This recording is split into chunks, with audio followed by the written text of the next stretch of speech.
to jak myję, to może i 2 dni, ale perspektywie.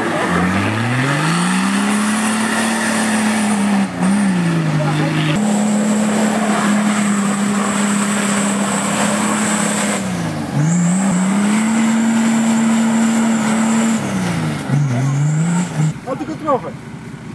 Będę ten płyn normalnie, na ten płyn reklamację złożę. Nie zbiera brudu.